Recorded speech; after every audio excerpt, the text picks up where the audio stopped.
ಶ್ರೀ ಗುರುಭ್ಯೋ ನಮಃ. ಶ್ರೀಮತೆ ರಾಮಾನುಜಾಯ ನಮಃ.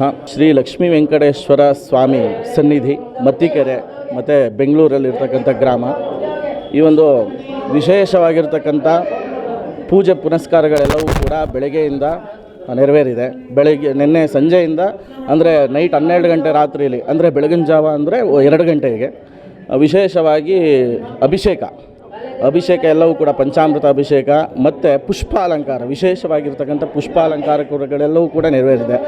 ನಂತರದಲ್ಲಿ ವೈಕುಂಠ ದ್ವಾರ ಅಂದರೆ ಬ್ರಾಹ್ಮಿ ಮುಹೂರ್ತ ಅಂದರೆ ಏನೋ ಒಂದು 4:15 5:15 ಏನು ಸಲ್ಲುತ್ತೆ. ಬ್ರಾಹ್ಮಿ ಮುಹೂರ್ತದಲ್ಲಿ ವಿಶೇಷವಾಗಿ ಆ ಉಯ್ಯಾಲೋತ್ಸವವಾಗಿ ಸ್ವಾಮಿಯನ್ನು ನಾವು ವೈಕುಂಠ ದ್ವಾರದಲ್ಲಿ ನೋಡ್ತಕ್ಕಂಥದ್ದು ವಿಶೇಷವಾಗಿದೆ. ಇದು ಎಲ್ಲ ಕಡೆಯಲ್ಲೂ ಕೂಡ ಮಾಡ್ತಕ್ಕಂಥದ್ದಿದೆ. ವಿಚಾರ ಅಂತಂದರೆ ಏನಂತಂದರೆ ಈ ಒಂದು ವೈಕುಂಠ ದ್ವಾರದಲ್ಲಿ ಪ್ರವೇಶ ಮಾಡೋದ್ರಿಂದ ಎಲ್ಲ ಪಾಪಗಳು ಕೂಡ ನಶಿಸಿ ಹೋಗುತ್ತೆ. ಅಂದರೆ ಎಲ್ಲ ಪಾಪಗಳು ಕೂಡ ನಶಿಸಿ ಹೋಗುತ್ತೆ, ಎಲ್ಲ ಪುಣ್ಯಗಳ ಪ್ರಾಪ್ತಿಯಾಗುತ್ತೆ ಅಂತಕ್ಕಂಥದ್ದು ವಿಶೇಷವಾಗಿರುತ್ತೆ. ಹಾಗಾಗಿ ಈ ಒಂದು ಮತ್ತಿಕೆರೆ ಒಂದು ಸ್ಥಳದಲ್ಲಿ ಎಲ್ಲ ಭಕ್ತಾದಿಗಳು ಕೂಡ ಈ ಒಂದು ವೆಂಕಟರಮಣ ಸ್ವಾಮಿ ದೇವಸ್ಥಾನಕ್ಕೆ ವಿಶೇಷವಾಗಿ ಸಾವಿರಾರು ಜನ ಭಕ್ತಾದಿಗಳು ಇಲ್ಲಿ ಸೇರ್ತಾರೆ. ಉದಯೋದುದಯ ವಾರಹ ಅಂತ ಹೇಳ್ತೀವಿ. ಹಾಗಾಗಿ ಇವತ್ತು ವಿಶೇಷವಾಗಿ ಏಕಾದಶಿ ಇವತ್ತೇ ಇರೋದ್ರಿಂದ ಇವತ್ತು ಸಂಜೆವರೆಗೂ ಏನು ಸೂರ್ಯಾಸ್ತ ಅಂತ ಇರುತ್ತೆ ಅಲ್ಲಿ ತನಕ ವೈಕುಂಠ ದ್ವಾರ ಅಂತಕ್ಕಂಥದ್ದು ವಿಶೇಷ. ಅದ್ರ ಮೇಲೆ ಏನು ಆ ಥರದ್ದೇನಿಲ್ಲ.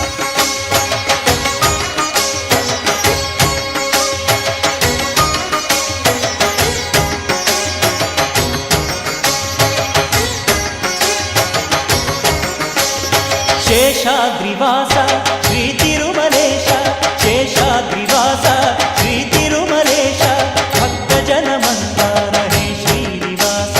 ನೀವೊಲಿದರೆ ಮನೆಯು ಲಕ್ಷ್ಮೀ ನಿವಾಸ, ನೀಡುವೆ ಜನರ ಸಂಕಷ್ಟವ, ನೀ ತರುವೆ ಮನಕ್ಕೆ ಸಂತೋಷವ.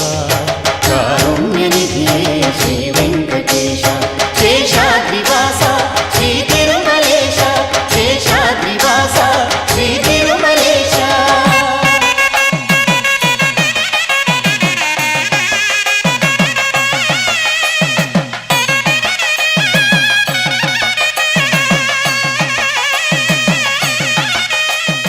ವೈಕುಂಠ ಏಕಾದಶಿಯ ಹಬ್ಬದ ನಿಮಿತ್ತ ಇವತ್ತು ಯಶವಂತಪುರದ ಮುತ್ಯಾಲ ನಗರದ ವೆಂಕಟೇಶ್ವರ ದೇವಸ್ಥಾನಕ್ಕೆ ಬಂದಿದ್ದೀನಿ. ಎಲ್ಲ ಸರ್ವ ನಾಗರಿಕರಿಗೆ, ಈ ಭಾಗದ ಎಲ್ಲ ಭಕ್ತಾದಿಗಳಿಗೆ ವೈಕುಂಠ ಏಕಾದಶಿಯ ಶುಭಾಶಯಗಳು. ಆ ಭಗವಂತ ಎಲ್ರಿಗೂ ಆಶೀರ್ವಾದವನ್ನು ನೀಡಿ ಸುಖ ಶಾಂತಿ ನೆಮ್ಮದಿಯನ್ನು ಕರುಣಿಸ್ತಿ ಅಂತೇಳಿ ಆ ಭಗವಂತನಲ್ಲಿ ಪ್ರಾರ್ಥಿಸ್ತೀನಿ. ಬೆಳಿಗ್ಗೆ 5:30ಗೆ ದರ್ಶನ ಬೆಳಗಿಂದ ಅವರಿಗೆ ತುಂಬ ಹೇಳ್ತೀವಿ. ಯಾಕೆಂದರೆ ಪ್ರತಿ ವರ್ಷದಂತೆ ಈ ವರ್ಷವೂ ಜನಸಂಖ್ಯೆ ಜಾಸ್ತಿ ಆಗ್ತಾ ಇದೆ. ಪ್ರತಿ ವರ್ಷವೂ ಅಲಂಕಾರ ಚೆನ್ನಾಗಿ ಮಾಡ್ತೀವಿ. ಅದೊಂದು ಭಕ್ತಾದಿಗಳು ನಮ್ಮ ದೇವಸ್ಥಾನಕ್ಕೆ ಜನಸಂಖ್ಯೆ ಜಾಸ್ತಿ ಆಗ್ತಾ ಇದೆ. ಕಷ್ಟದಲ್ಲಿ ಆಡ್ ಫ್ರೀಯಾಗಿ ಅನಿಸ್ತೀವಿ. ನಮ್ಮ ಜನಸಂಖ್ಯೆ ಜಾಸ್ತಿ ಆಗ್ತಾ ಇದೆ. ಆ ಭಕ್ತಾದಿಗಳು ಏನು ಮನೆ ಬಂದಿದೆ ಪ್ರತಿ ವರ್ಷ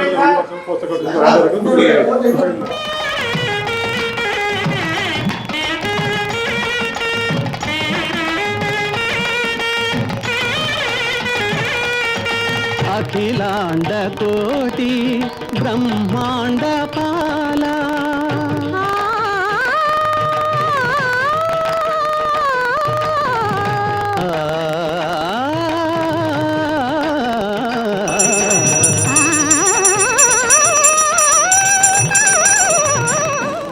ಈ ವೈಕುಂಠ ಏಕಾದಶಿ ಅಂತಕ್ಕಂಥದ್ದು ನಾವು ಮಾಡ್ತಕ್ಕಂಥದ್ದು ಈ ಸುಮಾರು ಹಿಂದಿನ ಕಾಲದಲ್ಲಿ ಇಂದ ಬಂದಿದೆ. ಆದ್ದರಿಂದ ವೈಕುಂಠ ಏಕಾದಶಿಯ ಉಪವಾಸವನ್ನು ಮಾಡ್ತಕ್ಕಂಥದ್ದು ಎಲ್ಲರಿಗೂ ಯಾವುದೇ ರೀತಿಯಾಗಿ ಕಷ್ಟ ನಷ್ಟಗಳನ್ನು ನಿವಾರಣೆ ಮಾಡ್ತಕ್ಕಂಥವನು ಭೂಮಂಡಲ ಅಧಿಪತಿಯಾಗಿರ್ತಕ್ಕಂಥ ವೆಂಕಟೇಶ್ವರ ಸ್ವಾಮಿಗೆ ಸಂಪೂರ್ಣವಾಗಿ ಎಲ್ಲ ಜನರಿಗೆ ಎಲ್ಲ ರೀತಿಯಿಂದ ಆಯುರಾರೋಗ್ಯವನ್ನು ಕೊಟ್ಟು ಕಾಪಾಡಿ, ಅದೇ ರೀತಿಯಾಗಿ ಭೂಮಂಡಲದಲ್ಲಿರ್ತಕ್ಕಂಥ ಎಲ್ಲ ಜೀವರಾಶಿಗಳಿಗೂ ಎಲ್ಲ ಸಮೃದ್ಧಿಯಾಗಿ ಜೀವಗಳನ್ನು ಜೀವಿತ ಅವಧಿಯವರೆಗೂ ಕೂಡ ಚೆನ್ನಾಗಿ ನಡೆಸ್ಕೊಂಡು ಹೋಗಲಿ ಅಂತ ಅವನ ದರ್ಶನವನ್ನು ವೈಕುಂಠ ರೂಪದಲ್ಲಿ ನಾವು ನೋಡ್ತೇವೆ. 35 ವರ್ಷ ಇರ್ಬೋದು ಈ ದೇವಸ್ಥಾನ ಸ್ಥಾಪನೆ ಆಗಿ.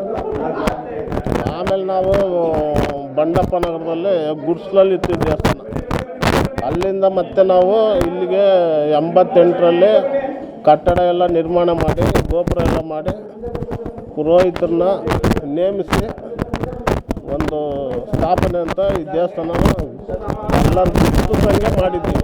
ಒಂದೊಂದು ವರ್ಷಕ್ಕೆ ಅಂತರವಾಗಿ ನಮಗೆ ಜಾಸ್ತಿ ಬೆಂಬಲ ಸಿಗ್ತಾಯಿದೆ ಜನಗಳಿಂದ. ಅಖಿಲಾಂಡ ಕೋಟಿ ಬ್ರಹ್ಮಾಂಡ ಪಾಲ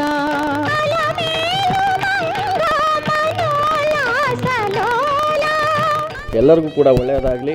ಎಲ್ಲರಿಗೂ ಕೂಡ ಭಗವಂತನಾಗಿರ್ತಕ್ಕಂಥ ಲಕ್ಷ್ಮೀ ವೆಂಕಟೇಶ್ವರ ಆಯುಷ್ಯ ಆರೋಗ್ಯ ಐಶ್ವರ್ಯಗಳನ್ನು ಕೊಟ್ಟು ಕಾಪಾಡಲಿ ಅಂತ ಆಶೆ.